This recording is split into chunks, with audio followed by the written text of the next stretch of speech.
DP எனக்கு effect ஆயிருந்ததுங்க madam. அந்த DP effect ஆன இடத்துல அப்போ அந்த சமயத்தில் கூட என்னை எப்படி காரணம் காமிச்சு கார்னர் பண்ணி பேசினாருன்னா, நீ யார் கூடயே இருந்த, அதனால தான் உனக்கு டிபி வந்தது கஷ்டம் அப்படின்னு சொல்லி, இன்னைக்கு நீ உயிர் வாழறதே என்னால தான், உனக்கு நான் சம்பாரிச்சு போட்டு சாப்பிட உனக்கு எல்லாமே நான் தான் கொடுத்தேன் அப்படின்னு இந்த வார்த்தை சொன்னதுக்கு அப்புறம் தாங்க மேடம் இன்னைக்கு நான் 2 இயர்ஸா வேலைக்கு நான் உங்களுக்கு டிபிக்கு 6 மாசம் மருந்து சாப்பிட்டீங்களா? கண்டிப்பா மேடம். கண்டினியூஸா சாப்பிட்டீங்க. ஆக்சுவலி இந்த டிபிங்கிறது வந்து நம்ம எல்லார் உடம்புலையும் டிபி அதோட அந்த அந்த ஜெர்ம்ஸ் வந்து எல்லாரோட உடம்புலையும் இருக்குமா. அது டார்மெண்டா இருக்குமா.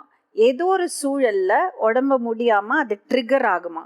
அது ட்ரிகர் ஆகும்போது தான் இது வருது. மருந்து சாப்பிட்டதுன்னா கம்ப்ளீட்டா கியூர் ஆகும் சொல்றாங்க. 6 மாசம் சாப்பிட்டதுன்னா. நான் பாண்டிச்சேரி ஜிப்மர்ல தான் மேம் ஃபுல் 6 மாசம் சாப்பிட்டு கம்ப்ளீட்டா நான் மாத்திரை சாப்பிட்டேங்க மேடம். எனக்கு பிளட்ல வந்து இன்னைக்கு மஞ்சள் காமாலை இருக்கு. எனக்கு சுகரும் இன்னைக்கு இருக்கு. எவ்வளவு நாளா இருக்குது? இப்பயும் கரண்ட்ல இருந்துட்டு தாங்க மேம் இருக்கு. ரத்தத்திலே இருக்குது. அது வந்து கியூர் ஆகாது. எனி டைம் அது ஒரு சிம்டம்ஸ் மாதிரி உடம்புல இருந்துகிட்டே இருக்குன்ற மாதிரி தான் எனக்கு சொல்லியிருக்காங்க அவங்க.